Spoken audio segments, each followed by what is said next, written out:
Hi guys! I really did not want to push the live button because I feel like I'm not prepared for this, but that's okay. I had every intention of going home today and kind of trying to do my hair and all of that fun stuff, but alas, it did not happen. So here I am in all of my Monday glory. And I just wanted to kind of start this week off because the whole week I think is going to be a really neat thing in terms of just being able to get some other people's opinions and advice on the way that they do social media and what tools they've used to kind of increase their internet marketing. But it's basically just going to hopefully get you guys kind of jump started. We're all stuck at home right now. We're all not able to do all the things that we want to do for our businesses and our organizations. And this is a great way for us to kind of take some little steps to do something positive for our business. And obviously it keeps us busy too. So we're not going to be, going nuts and insane, sitting at home by yourself watching the Tiger King over and over again. So we have some great people that are going to help me this week. Today, I just wanted to be by myself just so I could kind of talk to you a little bit about the basics and kind of lay the groundwork for what I'm thinking we're going to be doing. I'll be here every day at 5 o'clock this week, so Monday through Friday. I promise to do my hair tomorrow, or I'll try. But anyway, we'll be here and I'll have someone with me every single day talking about a different topic. So tomorrow we're going to be with Sarah at One Salon. She's going to hop on with me and we're going to be talking about Instagram. So about Instagram Live and your stories and creating tiles and all of that stuff. But today I wanted to talk a little bit more about kind of before you even get started with your social media marketing plan, more basically like what reach is and how the entire internet works, I guess, social media. I think a lot of people miss the mark in remembering that social media is actually a business. So, hi guys. This is a business. So Facebook, Instagram, whatever platform you're on, they're running a business. They need for their business to be successful. The only way that their business is going to be successful is if they have huge amounts of numbers of people using their platform, or if they have a lot of people that are coming back and staying on that platform. So they kind of almost need that like addictive quality, I guess. It's better if they are showing content, if they're getting things out there that people want to see over and over again. So I usually kind of equate social media to gambling. If you picture nowadays there's no longer the arm, but that's what I always picture. If you're at the slot machine and you're kind of pulling the arm over and over again, and you get that reward and the lights start dinging, or you get a little bit of a payout, it's addictive, and you kind of don't even stop to think about whether or not you're actually winning or you're ahead. It's more just the stimulation of like, hey, guess what? It's visually and stimulating and auditorily. It's basically just kind of giving you that rush that you need. And that's essentially what social media does too, when you stop and think about it. So if I'm on Facebook and I'm scrolling through, I am waiting for something that's going to stimulate me, that's going to kind of give me a little bit of a buzz or interest me or pique my interest. That's essentially what a reach is. So anytime I am scrolling through and I stop and stare at content for a little while, then that content has reached me, and Facebook or Instagram or any other platform is going to take note of that. The algorithm is going to say, interesting, Jen stopped and looked at this content. I wonder if this is the kind of content that she likes, and they're going to try to show me that content again from that same user or similar content. That way they try to kind of figure me out and figure out what I want, what will keep me on their platform for longer, because that's what they need to do. So essentially, the way that I always approach social media in general is kind of thinking about, first, obviously, you have to figure out who you're targeting, and it's hopefully going to be several different groups. So you might be targeting the stay-at-home moms, and you might also be targeting, college students, or different kind of groups of people, different niches, people that have different interests, but you need to be very aware of who it is that you're trying to reach.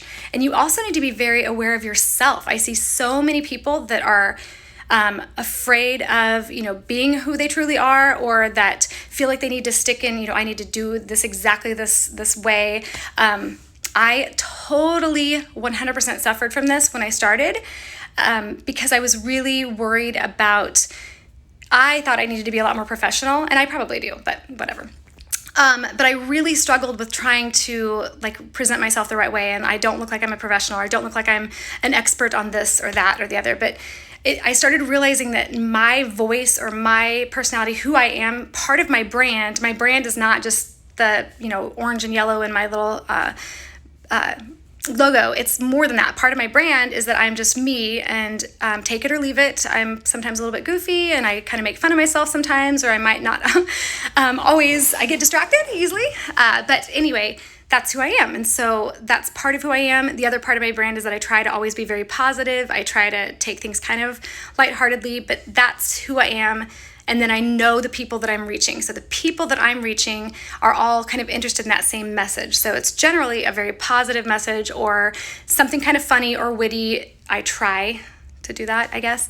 But that's what I've been watching, and that's what they want. So I have noticed the times that I've accidentally kind of gone out of my voice, or I've had a tantrum or something like that, it really affects my numbers. It really affects my reach. People don't want to see that from me. That's not who I am, and that's not what my following likes.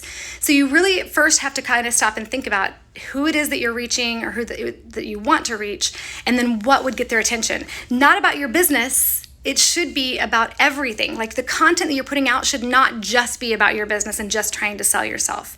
So in terms of, let's say that you're thinking of someone like me, you want to try to reach, I'm in your demographic and I'm your target audience. So I am probably going to, especially like as my daughter was graduating high school, I'm interested in things that are about, empty nesters, or about, sending your college kids off to school, or what kind of resources would be good for them, or organization, or how to turn a spare room into something fabulous for you. So those might not apply to your business, but that's what's going to reach me. So if you have that type of content, and I'm scrolling through my Facebook page and I see an article that's talking about, fun things for empty nesters to do, I'm probably going to stop and read it. And Facebook's going to take note of that. And so then later on, if you show some other content that kind of follows along with that, I'm going to like that content as well. Maybe if it's a recipe, or if it's, something else, it doesn't always have to match your exact goal. As long as it's in line with your overall voice and your overall vision, you're still putting out content that is really applicable to they find value in and that they want to see. So I like to do themes, because if you've put out a post about, for instance, the empty nesters, I look at it. Facebook has now taken note of that and said, okay, Jen liked this post about empty nesters. I wonder if that's something that she is really interested in. So they're going to show me that same person's content again, and they're going to probably show me other similar content to see if it reaches me. So if, Joe put out the post, and then they show me another post of Joe's, and it also happens to be kind of along those same lines, then I'm probably going to stop and reach it again. And Facebook's going to go, oh, so she likes something else of his. And then it keeps kind of going down that line. Eventually, I'm going to start seeing all of that content, which is why you stop seeing people's content. So if you have stopped engaging with someone, let's say you have like a family member that's consistently posting and you're not seeing any of their stuff, it's because at some point in time it wasn't reaching you anymore, and you were scrolling past it, and they've just decided to stop showing it to you, because they only want to show you the content that you're going to kind of get sucked into, and that you're going to want to watch over and over again. So that's kind of the biggest thing that I wanted to get across to you tonight. Before we start talking, like I said, tomorrow Sarah will be here. We're going to talk all about Instagram. She's fantastic. She's been killing it because it's so fun. She just hops on with someone else, and it's almost like they're there together, but they're not. They're distanced, doing everything we're supposed to be doing right now, but you still get to kind of see them engage, and then you get to ask questions and be a part of it. So that's what we're going to do tomorrow, and we're going to be talking about Instagram. The next day, on Wednesday, we're going to hop on. I'm going to hop on with Kevin from,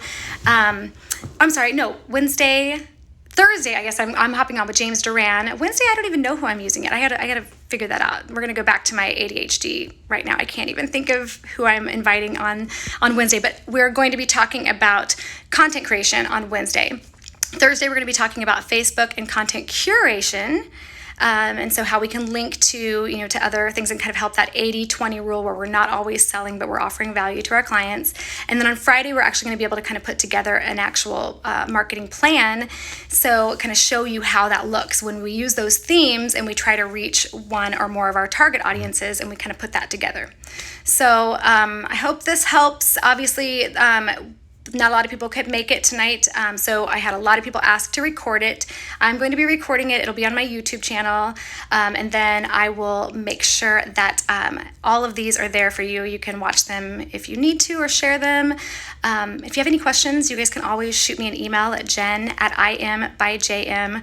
If you have a specific question that you want answered about any of the topics. So again, tomorrow is Instagram, Wednesday is Canva, Thursday is Facebook and curated content, and then Friday we actually make a little marketing plan. So if you have any questions, shoot them to me, jen@iambykm.com. Excited to see you guys, even though I'm not really seeing you. But hopefully I will see you guys soon in the real world. So take care. Bye.